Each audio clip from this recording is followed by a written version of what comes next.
Réveillez votre esprit, initié. Rien ne vous fait passer pour un fou plus rapidement que de percevoir la vérité avant que le monde ne soit prêt à l'accepter. C'est une loi non écrite de l'existence, rarement évoquée, mais que chaque élu connaît intimement. Bien avant que la masse ne comprenne, vous avez déjà relié les points, décrypté les signes et senti les bouleversements que les autres ne peuvent même pas nommer. Et voici le plus ironique, les gens n'attendent pas les preuves. Ils vous collent immédiatement l'étiquette de « fou », comme si vous collectionniez des récompenses non sollicitées. Pourtant, au fond d'eux, ils savent que vous avez touché du doigt une vérité. Et c'est précisément ce qui les inquiète. Les recherches en psychologie humaine montrent qu'en présence d'informations menaçant leur vision du monde, la plupart réagissent par le déni, non par la curiosité. Autrement dit, lorsque vous formulez une vérité que leur mental n'est pas encore prêt à intégrer, leur premier réflexe est de vous rejeter, vous, plutôt que l'idée. Il leur est plus simple de croire que vous avez perdu la raison que d'admettre que vous avez vu plus loin, pensé plus profondément et compris plus vite. C'est là que votre récit devient captivant. Chaque fois qu'ils ont ricané, levé les yeux au ciel ou murmuré « le voilà reparti ». La vie a fini par écrire le scénario exact que vous aviez anticipé. Mot pour mot. Aujourd'hui, ils restent silencieux, feignant d'avoir oublié leurs doutes. Mais ils s'en souviennent. Oh que oui. Ils espèrent simplement que vous avez oublié. Il y a une certaine ironie à être celui qui prévient avant l'orage, pour ensuite observer les autres maudire la pluie. C'est presque comique, comme voir quelqu'un marcher droit dans un mur après que vous l'ayez signalé. Puis il se retourne, vexé, se frottant le front en demandant « Pourquoi tu ne m'as pas prévenu ?» Ce sujet dépasse le simple fait d'avoir raison. Il traite du fardeau singulier d'être conscient, intuitif et spirituellement en avance dans un monde qui idolâtre le déni. Il raconte comment votre prescience est devenue leur peur, et votre exactitude, leur humiliation. Ils vous ont traité de fous car vous avez perçu la vérité trop tôt. Et maintenant que tout ce que vous aviez annoncé se déroule à la lettre, ces mêmes personnes sont soudainement d'un silence assourdissant. Explorons pourquoi cela arrive, et ce que cela révèle véritablement de vous. Numéro 1. Ils vous ont traité de fous car votre lucidité exposait leur confusion. Les gens ne vous ont pas rejeté parce que vous aviez tort. Ils l'ont fait parce que vous aviez raison trop tôt. Vous perceviez avec netteté ce que les autres peinaient encore à saisir. Et plutôt que d'admettre leur incompréhension, ils ont tenté de faire de vous le problème. Votre clarté est devenue une menace, non par son intensité, mais parce qu'elle leur renvoyait la vérité qu'ils tentaient d'éviter. Lorsque quelqu'un s'exprime avec une honnêteté qui dissipe le brouillard sur lequel les autres s'appuient, la défense la plus simple est de qualifier cette honnêteté de folie. Vous ne dramatisiez pas, ne suranalysiez pas, ni n'étiez trop profond. Vous traitiez simplement la réalité en temps réel, tandis que les autres étaient encore bloqués émotionnellement, dispersés mentalement ou endormis spirituellement. Vous n'aviez pas besoin de preuves ou de confirmation. Vous avez vu le schéma, senti le changement d'énergie, saisi le motif et anticipé le résultat bien avant son avènement.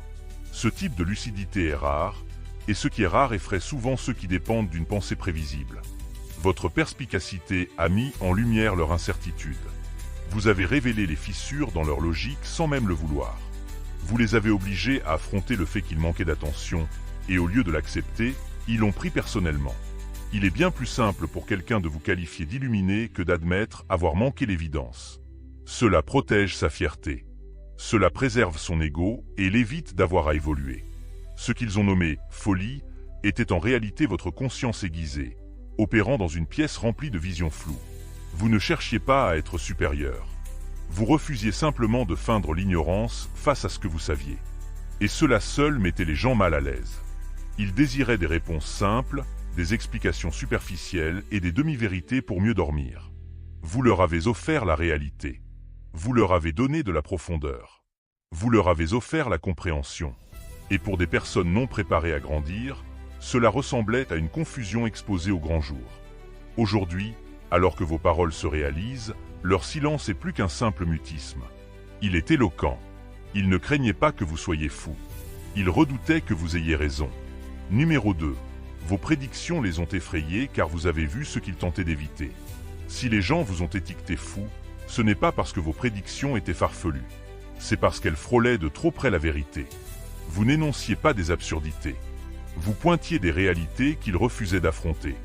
La majorité excelle dans l'art de prétendre que tout va bien, de se convaincre que les événements sont aléatoires ou inoffensifs. Puis vous surgissez, calme, précis et étrangement exact. Soudain, l'illusion se fissure. Il entrevoit l'avenir que vous avez prédit, les conséquences qu'ils ont ignorées, les erreurs qu'ils espéraient voir s'évanouir. Cela les terrifie. Et la peur cherche toujours une cible. Vous êtes devenu cette cible. Vous aviez cette faculté de lire les situations au-delà des apparences. Vous avez relié des points que les autres ne soupçonnaient même pas. Vous perceviez les tensions sous-jacentes, les motifs cachés, les schémas qui se répètent en silence jusqu'à l'explosion. Les gens détestent qu'on leur rappelle que leur stratégie d'évitement échoue.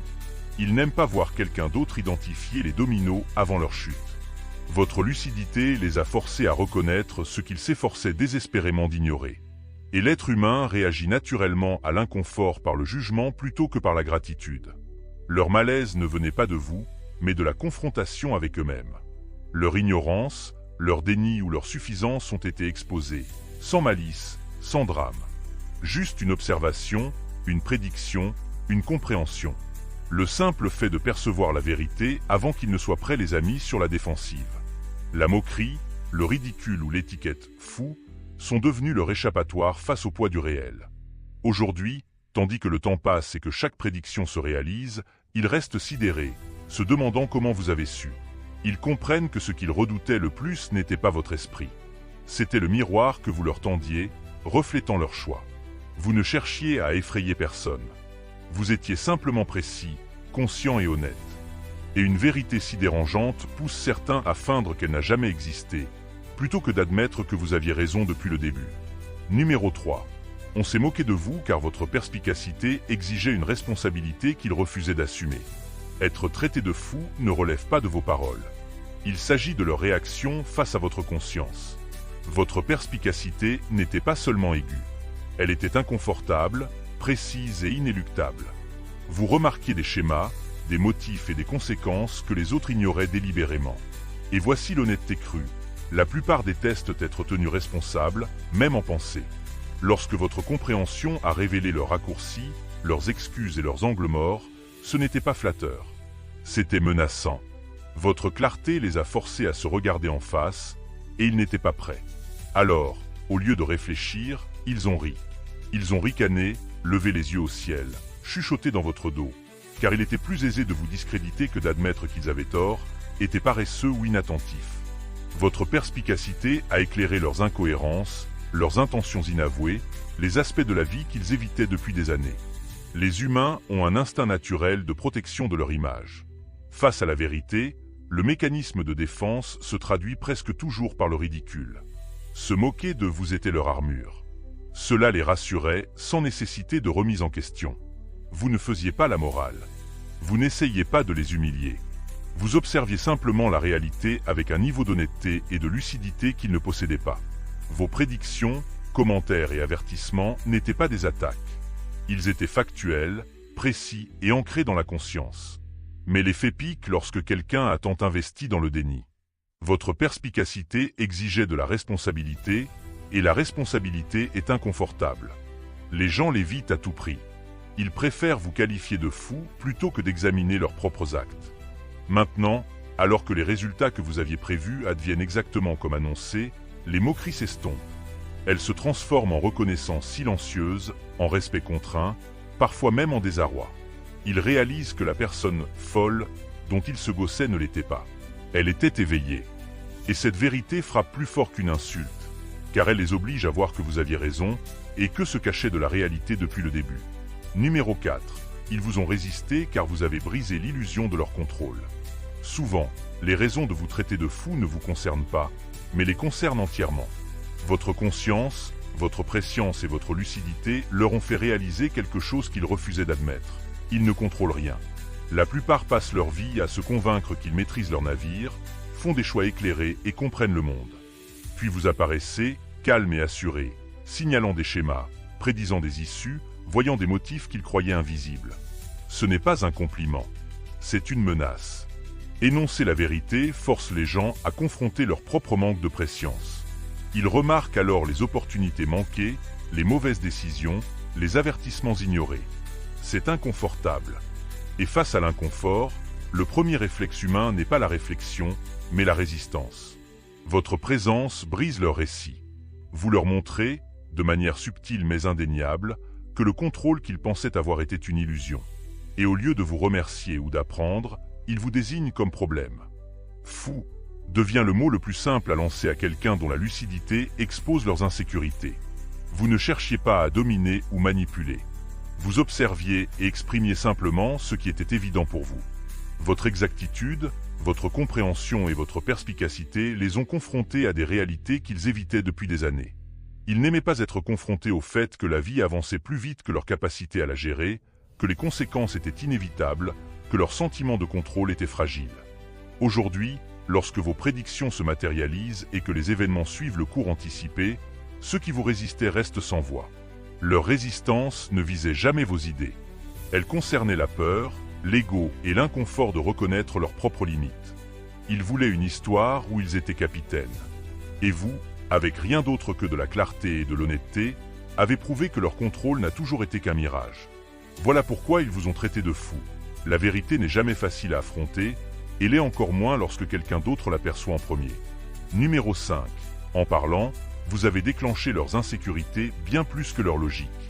On vous a traité de fou non pas parce que vos idées étaient impossibles, mais parce qu'elles touchaient là où cela fait mal, leurs insécurités. Vous n'avez pas simplement énoncé des vérités défiant leur raisonnement.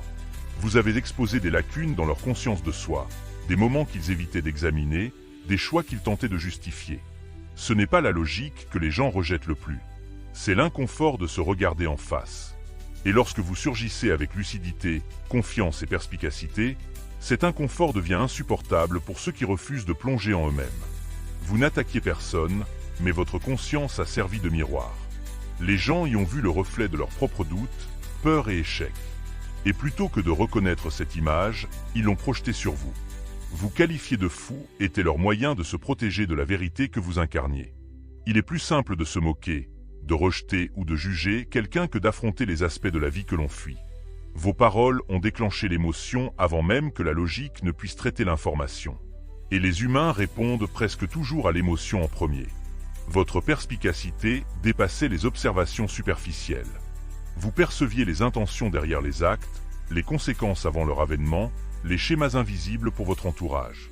Ce niveau de compréhension est rare, et la plupart n'y sont pas préparés.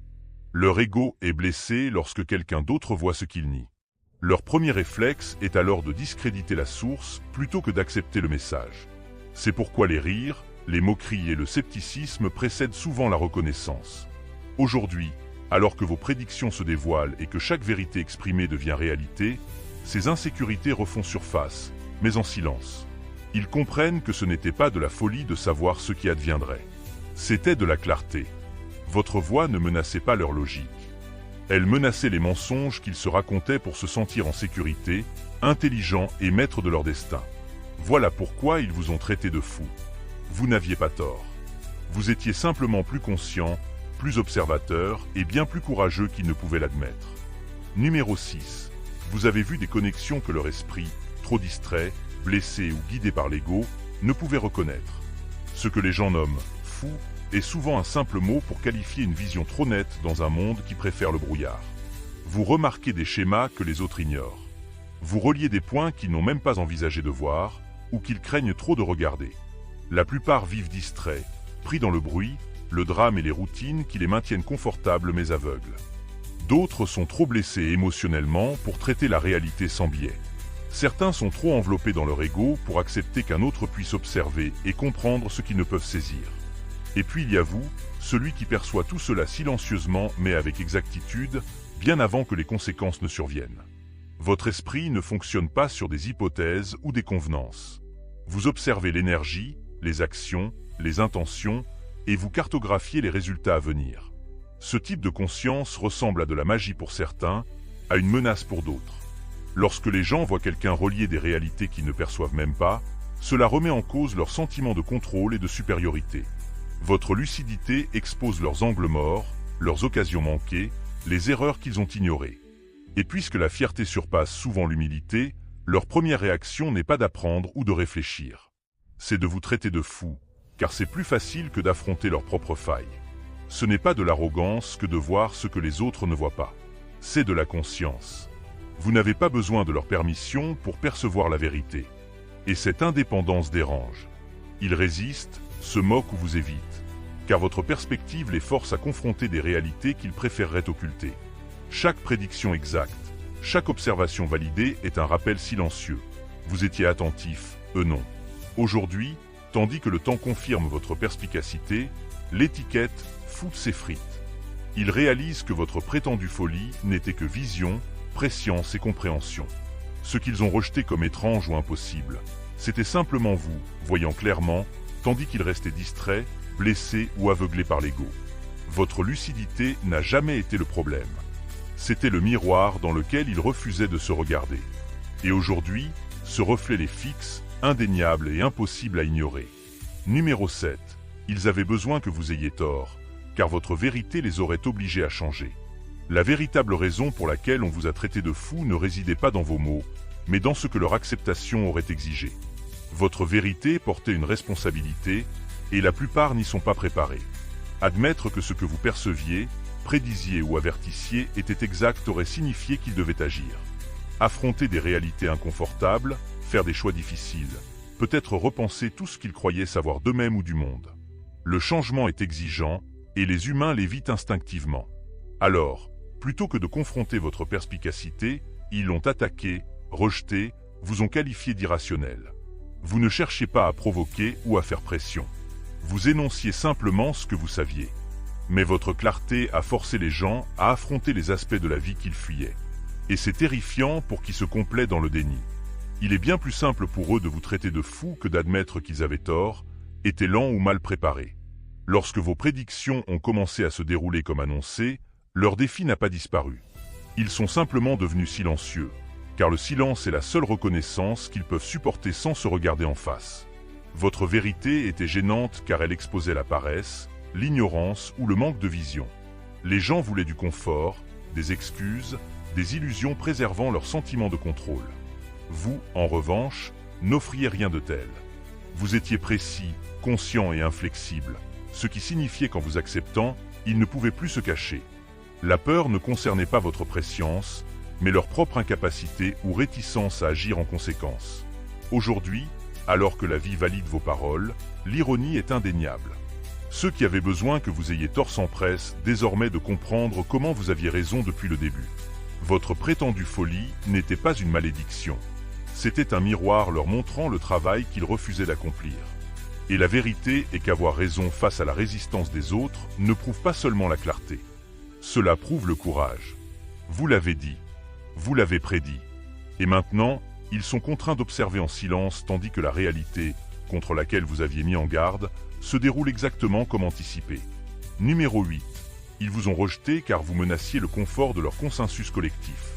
En énonçant la vérité, vous avez perturbé un équilibre que la plupart n'étaient pas prêts à remettre en cause. Les humains recherchent naturellement le confort du consensus. Les groupes, familles, milieux professionnels, cercles sociaux ont des accords tacites, des récits que tous feignent de croire pour se sentir en sécurité, validés et en contrôle. Vous n'avez pas joué le jeu. Votre conscience, vos prédictions, votre honnêteté ont exposé des fissures dans leur histoire collective, et cela leur était intolérable. Ils n'ont pas attaqué vos paroles, car elles étaient fausses. Ils vous ont attaqué car vous menaciez l'illusion que tout allait bien. Lorsque quelqu'un signale une réalité que le groupe prétend inexistante, cela force les gens à choisir, la confronter ou la nier. La plupart optent pour le déni, car le changement est inconfortable. Et admettre la vérité signifie briser le rythme douillet bâti sur des excuses et des demi-vérités. Vous n'étiez pas le problème. C'était eux. Vous avez simplement refusé de mentir avec eux. Refusé d'acquiescer aux histoires qui les rassuraient, refusé d'enterrer la vérité pour protéger des égos fragiles. Ce courage, cette clarté, dérangent, alors on les étiquette comme folie plutôt que de confronter la réalité qu'ils exposent. Votre perspicacité a traversé les prétences sans effort. Vous n'avez pas chuchoté ni manœuvré. Vous avez observé et énoncé ce qui se passait. Vos prédictions et votre conscience ont illuminé ce que tous espéraient ignorer. Et la vérité est qu'avoir raison au sein d'un groupe dépendant du déni est menaçant. Votre exactitude devient un projecteur braqué sur leurs faiblesses, leurs erreurs, leur cécité sélective. La moquerie et le rejet sont des défenses faciles, car affronter la vérité exigerait réflexion, responsabilité et changement. Et c'est un travail que la plupart refusent d'accomplir. Aujourd'hui, Alors que vos paroles se réalisent comme prédit, le groupe qui autrefois riait ou vous ignorait se tait. Ils réalisent que la vérité ne peut être réduite au silence. Et celui qu'ils ont traité de fou n'était que celui refusant de se conformer à leur confort. L'ironie est criante. Votre clarté n'a pas détruit le groupe. Elle a exposé son évitement. Et maintenant, avec le temps confirmant votre perspicacité, leur silence est la preuve que vous étiez le seul attentif, tandis qu'ils étaient occupés à prétendre. Numéro 9. Votre intuition a révélé des agendas que les gens voulaient garder cachés. On vous a traité de fou non pas à cause de votre vision, mais parce que vous voyez à travers leurs masques soigneusement construits. Les gens dissimulent des motifs, manipulent des situations, tissent des histoires pour servir leurs intérêts, et la plupart espèrent que personne ne le remarquera. Puis vous arrivez, calme, clair et inébranlable. Soudain, la fumée derrière laquelle ils se cachaient se dissipe. Votre intuition n'a pas seulement perçu les actions évidentes. Elle a senti les subtilités, la temporalité, les schémas sous-jacents révélant leurs véritables intentions. Ce type de perception est menaçant, car il leur retire le contrôle du récit. Vous n'aviez besoin ni d'explication, ni de confession, ni de preuves. Vous compreniez l'énergie, le comportement, l'intention d'une manière qu'ils ne pourraient même pas articuler. Et c'est précisément pourquoi ils ont réagi par la peur, l'incrédulité ou la moquerie. Ils ne redoutaient pas d'être exposés à la réalité. Ils redoutaient d'être exposés à vous. Votre exactitude les a obligés à affronter des vérités qu'ils avaient tacitement déformées ou cachées, aux autres comme à eux-mêmes. Mentir au monde est une chose. Qu'un autre perçoive à travers et le signale, consciemment ou même silencieusement, en est une autre. Lorsque votre intuition a décrypté les agendas cachés, cela a ébranlé leurs illusions de sécurité. Les moments où ils pensaient manipuler les résultats ou garder des secrets sont soudain devenus transparents. Vos paroles, actions ou prédictions sont devenues des miroirs reflétant leur véritable dessein. Et la plupart n'aiment pas les miroirs lorsqu'ils révèlent plus qu'ils ne le souhaitent. Voilà pourquoi votre clarté a été qualifiée de folie. Parce qu'admettre que vous aviez raison les aurait forcés à assumer la responsabilité, bien plus lourde que toute insulte. Aujourd'hui, alors que les événements se déroulent exactement comme votre intuition l'avait pressenti, ceux qui ont douté de vous observent, silencieux. Leurs agendas, autrefois cachés, sont maintenant clairs pour qui veut voir. Et votre prescience est indéniable. Vous n'étiez pas fou. Vous étiez éveillé. Vous étiez conscient. Et votre perspicacité n'a pas seulement prédit l'avenir. Elle a révélé la vérité que les gens s'évertuaient à enterrer. C'est ce pouvoir qu'ils craignaient. Et c'est pourquoi ils n'ont pu l'accepter sur le moment. Numéro 10. Ils ont projeté leurs limites sur vous, incapables d'imaginer un tel niveau de conscience. On vous a traité de fou non pas parce que vous aviez tort, mais parce que votre conscience les a forcés à confronter leurs propres limites. La plupart fonctionnent dans des cadres auto-imposés, sans même s'en rendre compte. Ils s'installent dans des routines, des pensées confortables, des perspectives étroites, se convainquant que ce qu'ils voient est la totalité du réel.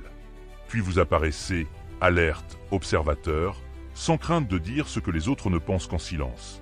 Soudain, leur petit monde semble exposé. Votre perspicacité, votre prescience, votre compréhension leur sont étrangères.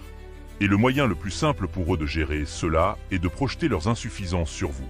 Lorsque quelqu'un est éveillé à des schémas, des motifs, des conséquences que la moyenne ignore, cela oblige les autres à se remettre en question. Mais admettre qu'un autre voit plus loin, pense plus clairement, comprend plus profondément, est douloureux pour beaucoup. Leur fierté, leurs insécurités, leur ego sont en jeu. Plutôt que de lutter contre l'inconfort de leur propre conscience limitée, ils choisissent la voie facile. Vous qualifiez de fou, d'irrationnel, de déconnecté. C'est un mécanisme de défense, un bouclier contre la vérité qu'ils sont ceux à la traîne.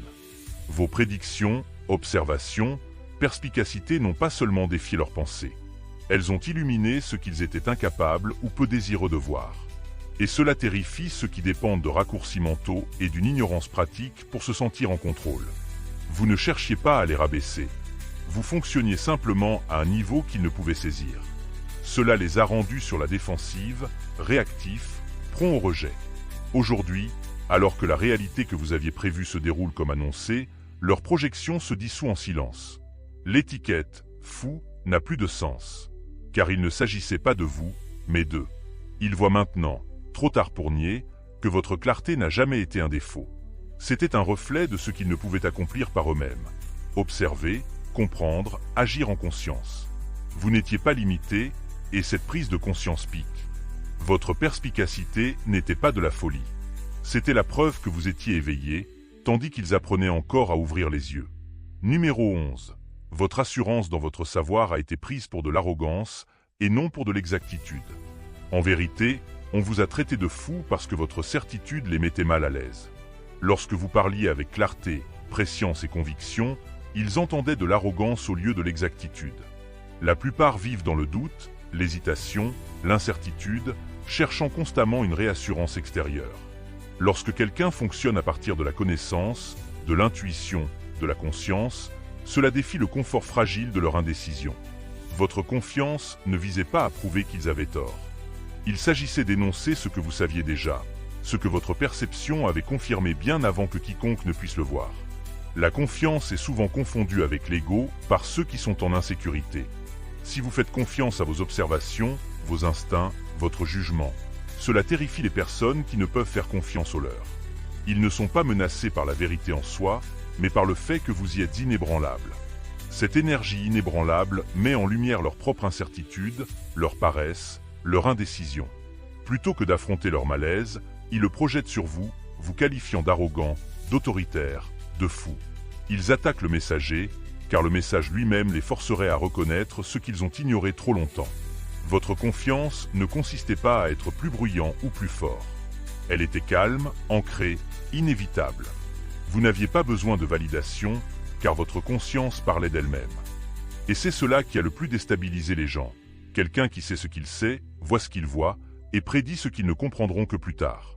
Ce n'est pas de l'arrogance d'agir avec assurance lorsque les preuves, l'intuition et la compréhension s'alignent. C'est de la clarté. Aujourd'hui, alors que la vie se déroule et que chaque prédiction ou perspicacité partagée se réalise, les mêmes qui vous qualifiaient d'arrogants restent sans voix. Leur incrédulité s'efface, car les résultats parlent plus fort que les étiquettes. Votre confiance n'était pas de l'arrogance. C'était une preuve. La preuve que vous voyiez plus loin, compreniez plus profondément, et vous faisiez confiance d'une manière qui n'était pas prête à accepter. Ils vous ont traité de fous car le monde n'est pas habitué à une clarté qui vient sans hésitation. Vous n'étiez pas arrogant. Vous étiez éveillé. Numéro 12. Ils ont tenté de vous faire honte, incapables de décoder ce que votre esprit comprend naturellement. On vous a traité de fou non pas parce que votre perspicacité était erronée, mais parce que votre conscience opère à un niveau qu'ils ne peuvent même pas commencer à appréhender. Votre intuition, perception, compréhension coule naturellement de votre être. Et ce type de clarté intimide ceux qui dépendent entièrement de la logique, de l'habitude ou des codes sociaux pour naviguer. Lorsque quelqu'un existe dans un espace de perception plus profond, cela expose les limites de son entourage. Et la réaction la plus simple pour beaucoup est la honte. Ils attaquent, se moquent, rejettent ce qu'ils ne peuvent décoder, espérant qu'en vous discréditant, ils préserveront le confort de leur ignorance. Vous n'avez pas acquis votre compréhension pour impressionner ou défier qui que ce soit. C'est une partie naturelle de vous. Vous remarquez les motifs, prévoyez les résultats, sentez les dynamiques cachées sans y penser. Cette conscience sans effort dérange, car elle révèle à quel point il manque de lucidité, alors qu'il se croit en contrôle.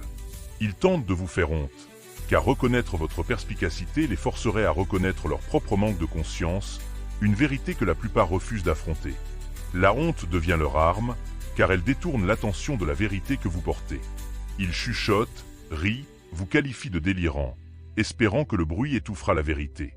Mais ce qu'ils ne réalisent pas, c'est que votre esprit n'a besoin ni d'approbation, ni de validation, ni de reconnaissance. Votre conscience continue de fonctionner, prouvant silencieusement son exactitude, qu'il l'accepte ou non.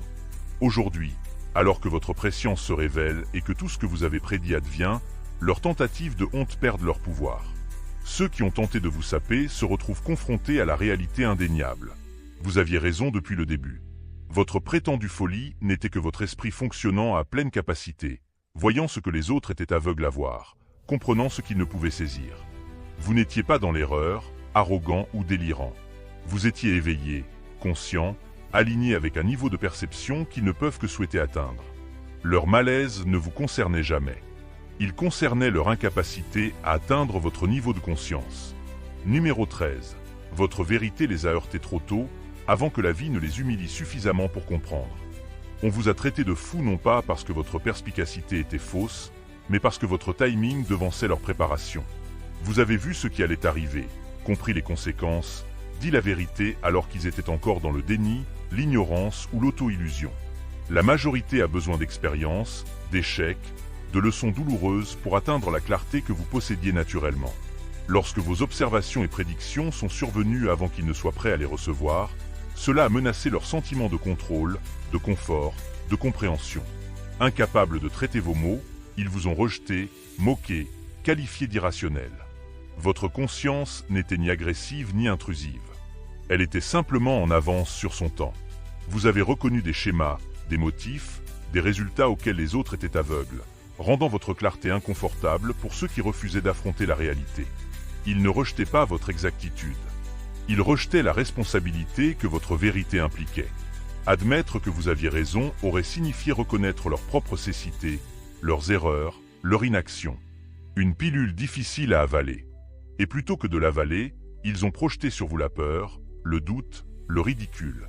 Les gens interprètent souvent la perspicacité précoce comme de la folie, car elle défie le rythme de leur apprentissage. Ils évoluent dans un monde où les leçons s'acquièrent dans la douleur, et ne sont pas équipés pour reconnaître la prescience lorsqu'elle surgit naturellement. Vos paroles et prédictions étaient simplement trop avancées pour leur niveau de conscience actuel, et leurs réactions, moqueries, rejets, dérision, étaient un mécanisme de défense. Aujourd'hui, alors que la vie se déroule exactement comme vous l'aviez prédit, ces mêmes personnes sont contraintes de faire face, silencieusement, à la vérité.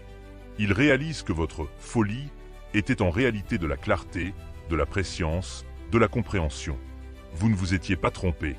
Vous étiez aligné avec la réalité avant qu'ils ne soient prêts à la voir. L'ironie est flagrante.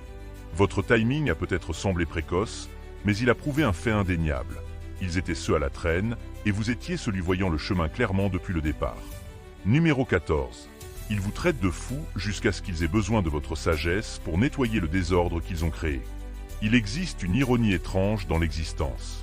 Ceux-là même qui vous ont rejeté, moqué, qualifiés de fous sont souvent les premiers à venir quémander votre perspicacité lorsque la réalité les frappe de plein fouet. On vous a taxé d'irrationnel, de paranoïaque, d'excessif parce que vous voyez ce qu'ils ne pouvaient ou ne voulaient voir. Vous avez averti, prédit, observé pendant qu'ils riaient ou ignoraient. Et lorsque les conséquences ont finalement frappé, ils ont compris que votre folie était en fait de la prescience. La vie a une façon de valider la clarté, et soudain, celui qu'ils méprisaient devient celui dont ils ont désespérément besoin. Ils ne l'admettent pas immédiatement. La fierté et l'ego les maintiennent silencieux, les forçant à naviguer seuls dans les retombées aussi longtemps que possible. Mais la vérité que vous avez dite ne peut être annulée. Les schémas que vous avez reconnus n'attendent pas d'excuses ou de validation. Lorsque le chaos éclate, lorsque les erreurs s'accumulent, lorsque leurs illusions s'effondrent, ils se tournent vers la personne même qu'ils ont étiquetée folle. Votre prescience devient une bouée de sauvetage. Car contrairement à eux, vous avez anticipé, compris, préparé ce qu'ils ne pouvaient pas. Il ne s'agit pas de vengeance ou de supériorité. Il s'agit de conscience. Vous étiez aligné avec la réalité, tandis qu'ils étaient perdus dans le déni, la distraction, l'ignorance. Leur besoin de votre guidance n'est pas une preuve de votre ego. C'est la preuve de votre clarté et de votre vision. L'ironie est mordante. L'énergie même qu'ils ont résistée devient celle sur laquelle ils doivent compter pour réparer les situations qu'ils ont provoquées. C'est un rappel. La sagesse et la prescience sont rarement reconnues avant que les conséquences ne les rendent incontournables. Et voici la vérité ultime. Être traité de fou sur le moment n'atténue en rien votre perspicacité. Il la renforce. Le temps révèle toujours l'exactitude de la perception, l'inévitabilité de la prescience, la valeur de comprendre ce que les autres ignorent. Ils ont peut-être douté, ri, tenté de vous réduire au silence, mais la réalité est indéniable. Vous aviez raison. Ils avaient tort. Et aujourd'hui, la clarté même qu'ils ont résistée est celle dont ils ont besoin pour naviguer dans les conséquences. Votre prétendue folie n'était pas de la folie. C'était de la vision. Et l'histoire finit toujours par se ranger du côté de la vision. Le parcours de celui que l'on traite de fou, que l'on moque ou que l'on rejette n'est jamais aisé. Mais pour les élus, c'est une marque de clarté, de conscience, de vision que les autres ne sont simplement pas prêts à gérer. Chaque prédiction, observation, perspicacité qui a autrefois attiré les railleries se trouve aujourd'hui validée, prouvant que votre compréhension n'a jamais été défectueuse. Elle était simplement en avance sur son temps. Vous ne dramatisiez pas, n'étiez pas paranoïaque, n'imaginiez pas des résultats. Vous étiez éveillé dans un monde encore à moitié endormi. Votre préscience a exposé des insécurités, révélé des agendas cachés, défié des illusions, forçant les autres à affronter des réalités pour lesquelles ils n'étaient pas préparés. Ce qui rend ce parcours extraordinaire, ce n'est pas seulement d'avoir eu raison, mais la manière dont vous l'avez traversé. Vous n'avez pas cherché l'approbation, n'avez pas eu besoin de validation, n'avez pas permis à l'ignorance de vous détourner de la vérité. Le temps a une façon de justifier la clarté. Et aujourd'hui, les mêmes voix qui ont douté, moqué ou rejeté se taisent, témoignant silencieusement de l'exactitude de ce que vous avez perçu bien avant que le reste du monde ne puisse le faire. Votre soi-disant folie était en réalité du courage, de la conscience, et cette rare capacité à percevoir l'imperçu par les autres. Souvenez-vous, être en avance sur la courbe présente ses défis, mais confère aussi un pouvoir incomparable. Vous voyez, comprenez et naviguez dans l'existence d'une façon que la majorité n'approchera jamais. Et c'est cela qui rend les élus véritablement exceptionnels. Votre vérité ne se contente pas de se réaliser. Elle façonne la réalité autour d'elle, laissant des leçons pour ceux qui ont douté et de l'inspiration pour ceux qui sont prêts à s'éveiller. Si ce message résonne en vous, n'hésitez pas à montrer votre soutien. Abonnez-vous à la chaîne pour plus de perspectives qui transcendent le bruit. Laissez un « j'aime » si cette vidéo vous a touché. Partagez vos réflexions ou expériences dans les commentaires. Et partagez-la avec quiconque a besoin d'entendre qu'être fou signifie souvent simplement être éveillé. Le monde peut résister, mais votre clarté résistera toujours à l'épreuve du temps. Restez éveillé, initié.